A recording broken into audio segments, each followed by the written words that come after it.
새만금의 거액의 투자를 약속한 삼성이 수년째 투자 의지를 보이지 않고 있습니다. 전라북도는 삼성그룹과 양해각서 파기 수순에 들어갔습니다. 중학교 자유학기제에 대한 우려가 일자 정부가 지원 의지를 밝히고 나섰습니다. 현장에서는 찬성과 반대의 목소리가 엇갈리고 있습니다. 전북대와 원광대 응급실의 과밀도가 다른 지역에 비해 매우 높은 수준입니다. 중증 환자 대기 시간도 18시간에 달했습니다. 여러분 안녕하십니까? 전북권 뉴스입니다. 삼성의 새만금 투자가 무산될 모양입니다. 5년 전 20조 원 투자를 약속했는데 이미 약속 파기 절차를 밟고 있는 것으로 보입니다. 삼성의 태도도 문제지만 당초 구속력 없던 투자 약속을 너무 부풀린 것은 아니었는지도 따져봐야 할 일입니다. 박찬익 기자의 보도입니다. 지난 2011년 삼성그룹과 국무총리실 그리고 전라북도가 공동으로 체결한 MOU, 즉 양해각서입니다. 삼성이 2021년부터 2040년까지 새만금 신재생 에너지 용지에 풍력과 태양전지 등 그린 에너지 산업에 20조 원을 투자하겠다는 내용이 담겼습니다. 당시 정부와 전라북도는 삼성의 투자가 새만금 사업에 활력을 불어넣을 획기적인 전환점이 될 것이라고 밝혔습니다. 하지만 각서 체결 2년 뒤 삼성 신사업 추진단은 해체됐고 5년이 다 되도록 투자에 필요한 실무적인 접촉조차 전혀 없는 상황. 이 때문에 삼성의 새만금 투자는 공수표가 아니냐는 의문이 일었고 국회 국정감사에서까지 자주 논란이 될 정도였습니다. 투자 협약 이후에 삼성그룹의 투자 계획에 대해서 논의한 바 없다 그랬어요. 그럼 세 차례 지금 그런 논의조차 않고 무엇 때문에 만난 건지.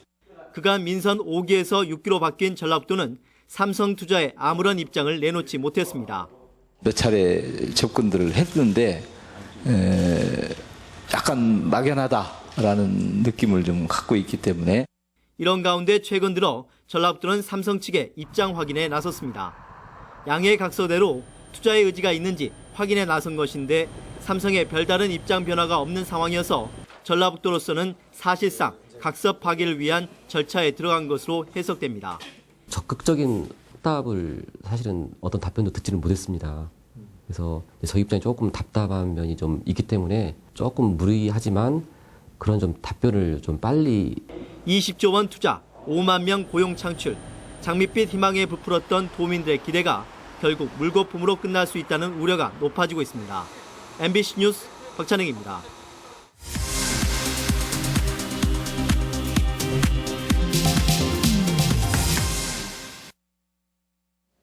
익산을은 더불어민주당 전정희 의원이 공천에서 배제되면서 주목받는 선거구입니다. 4대째 여성 당선 지역답게 이번에도 여성 후보가 3명이나 나서면서 전 현직 간 재대결 성사 여부도 관심입니다. 임홍진 기자가 보도합니다. 새누리당에서는 문화체육관광부 차관을 역임한 박종길 씨가 후보로 나섰습니다. 더불어민주당은 익산시 의원을 지낸 김영희 씨, 노무현 시민문화재 대표를 맡고 있는 김지수 씨 등 2명이 예비 후보로 등록했습니다. 국민의당은 민주당 최고위원회에 올랐던 조배숙 전 의원이 3선에 도전하고 익산 희망정치 시민연합 대표를 역임한 김상기 씨가 표밭을 일구고 있습니다. 또 전 청운대학교 교수인 이영로 씨, 3선 도의원 출신의 김영근 씨, 전 세종연구소 소장인 박기덕 씨가 가세했습니다. 정의당은 국민참여당 사무총장을 맡았던 권태용 씨가 출사표를 던졌습니다. 익산 농업인대학교 기수회장인 이석권 씨가 무소속으로 나섰으며 더불어민주당에서 컷오프된 전정희 의원이 탈당해 예비후보로 등록돼 있습니다. 따라서 익산을 선거구는 국민의당 예비후보 5명 중 경선을 통과하는 후보가 결정돼야 지역 판세가 뚜렷해질 것으로 예측됩니다. 어느 정도 막판에 가면은 나름대로 정해지리라 생각해요. 그때 가서 각 정당의 후보별로 확실하게 다 따져본 다음에 선택해서 투표를 해야. 더욱이 전정희 의원이 국민의당 입당 가능성을 언급해 성사 여부에 따라 후보들의 반발이나 후폭풍이 예상돼 갖가지 추측이 나오고 있습니다. 후보들은 국가식품 클러스터 개발에 중앙정부의 예산 확보와 민간기업 유치를 공약하고 익산 세계문화유산의 보존과 관광상품화에 한 목소리를 내고 있어 표심의 향방이 주목됩니다. 한 번 더 들어보고 뭐 공약사항이라든가 청렴도라든가 뭐 여러 가지 또 한번 또 인지도라든가 이런 것들 한번 생각해보고 결정할 거예요. 또한 지난 3차례 총선에서 여성 후보가 내리 당선된 가운데 이번에도 같은 결과로 이어질지 관심이 모아지고 있습니다. MBC 뉴스 이몽진입니다. 이번 총선에서 완주 진안 무주 장수 선거구에 출마한 임정협 국민의당 예비후보가 당내 후보 자격심사에서 부적격 판정을 받은 것으로 알려졌습니다. 이에 대해 임정협 후보 측은 이번 자격심사는 지난 1일 개정된 당규 32조 2항에 따라 부적격 사유 예외에 해당돼 이의 신청을 했다며 내일 오전 10시 공천관리위원회에서 소명심사가 이루어진다고 밝혔습니다. 도내 대학병원이 제때 적절한 치료를 기대할 수 없을 정도로 과밀화가 심각합니다. 우선 큰 병원부터 찾는 환자 탓도 있겠지만 전담 인력조차 확보하지 못한 권역 의료기관의 현실은 더 큰 문제입니다. 김하연 기자가 취재했습니다. 전북대병원 응급실 안. 평일 낮인데도 병상 45개가 가득 차 임시 병상을 들여놨습니다. 통내도 이러더라고요. 사람 아픈 사람 있어요. 자리가 좀 이렇게 따뜻하게 돼야 되는데 사람이 많으니까 그냥 뭐. 보건복지부가 414개 응급의료기관을 조사한 결과 전북대병원의 응급실 과밀화 지수는 140%, 서울대병원에 이어 전국에서 두 번째로 높았습니다. 병상이 100개라면 평균적으로 40명이 더 몰려서 간이 침대나 의자 등에 머무른다는 겁니다. 이렇게 응급실이 북새통이다 보니 중증 환자가 수술장이나 병실로 올라가지 못하고 응급실에 머무는 시간도 18.2시간으로 조사 대상 가운데 4번째로 길었습니다. 도내 서부권 유일의 권역 의료기관인 원광대병원의 과밀화 지수는 84.2%로 그나마 낮지만 전국 평균을 훨씬 웃돌고 있습니다. 원대병원 역시 중증 환자들이 평균 14.1시간을 기다려야 하는 것으로 나타났습니다. 열이 나니까 해열제를 먹여요. 그리고 이제 간이병상에 이제 방치를 해놔요. 입원실이 없으니까 그렇게 계속 대기를 하는 애들이 한 20명 정도 됐어요. 낮은 의료 수가 등으로 응급실 전담 인력도 충분하지 않다 보니 각종 검사 등이 지연되고 환자 순환이 제대로 이뤄지지 않고 있습니다. 병상 운영 시스템 개선과 그리고 응급센터 증축을 올해 안에 지금 열심히 시행 중에 있습니다. 특히 전북의 경우 권역 의료기관 외에 적절한 응급시설을 갖춘 중소병원이 많지 않아 대책이 필요한 상황입니다. MBC 뉴스 김하연입니다. 2023년 세계 잼버리 유치를 위해 전라북도가 오는 9일부터 아프리카 스카우트 데이가 열리는 가나와 케냐, 오만을 방문해 스카우트 임원들을 상대로 유치 활동을 벌일 계획입니다. 세계 잼버리는 전 세계 163개국 5만여 명의 스카우트 임원과 대원들이 참가하는 국제대회로 전라북도는 오는 2023 대회를 새만금에 유치하기 위해 폴란드와 경쟁하고 있습니다.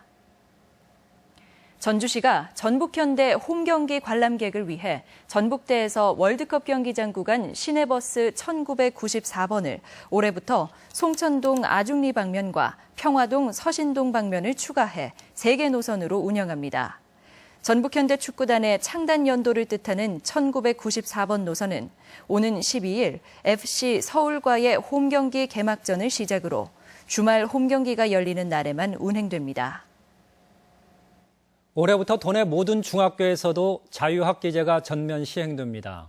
한 학기를 시험 부담 없이 진로 탐색 같은 걸 해보자는 것으로 취지는 좋은데 실제 시행에는 걱정이 적지 않습니다. 정진호 기자가 보도합니다. 김제 금구중학교에 교육부 진로체험 버스가 찾아왔습니다. 초밥 만들기가 한창인 셰프 체험 교실. 밥을 잡아주고 밥을 살살살살 돌려주고 전문가의 지도에 따라 학생들은 정성껏 밥알을 모으고 고추냉이를 묻힌 회에 얹어 제법 그럴싸한 초밥을 만들어냅니다. 귀금속 공예와 3D 프린팅, 성우를 비롯해 모두 5개의 교실이 마련돼 학생들에게 진로 체험의 기회를 제공했습니다. 지난해 자유학기제를 경험한 학생과 학부모들은 만족도가 높다고 입을 모았습니다. 꿈이 정해되지 않았고 이제 또 갈팡질팡을 많이 했었는데 자유학기제를 하면서 제가 하고 싶었던 꿈을 찾게 되었었고요. 옛날에 이제 방한통수였는데 그게 아니고 활동적이고 친구들하고 어울려서 같이 수영도 가고 이런 부분이 진짜 너무 변하고 좋은 점이었습니다. 자유학기제 운영을 점검하기 위해 농촌학교를 방문한 이준식 사회부총리 겸 교육부 장관은 농산어촌 지역의 진로체험 활동을 적극 지원하겠다고 약속했습니다.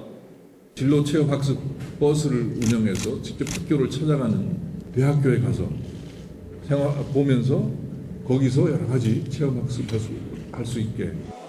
정부의 이 같은 관심에도 불구하고 도내 자유학기제는 걸음마 단계입니다. 지난해 전국 중학교의 80%가 이미 자유학기제를 운영해봤지만 도내에서 시범 운영한 학교는 37%에 그치고 있습니다. 진로 탐색과 주제 선택 등 자유학기제의 중점 활동 분야 모두 절반 이상의 중학교에서 올해 처음 해보는 셈입니다. 이 때문에 도내 중학교 209곳 가운데 15곳만 올 1학기에 자유학기제를 운영하고 대부분인 94%는 2학기에 시행합니다. 중학생 시절 한 학기 동안 시험 없이 다양한 경험을 할 수 있도록 시행되는 자유학기제가 도내에서 제대로 정착될 수 있을지 아직은 기대 반 우려 반입니다. MBC 뉴스 정진호입니다. 이준식 사회부총리 겸 교육부 장관은 소규모 학교 통폐합은 시도마다 여건의 차이가 있어 일괄적인 기준을 적용할 수 없다며 앞으로 구체적인 부분은 교육청과 협의해 나가겠다고 밝혔습니다.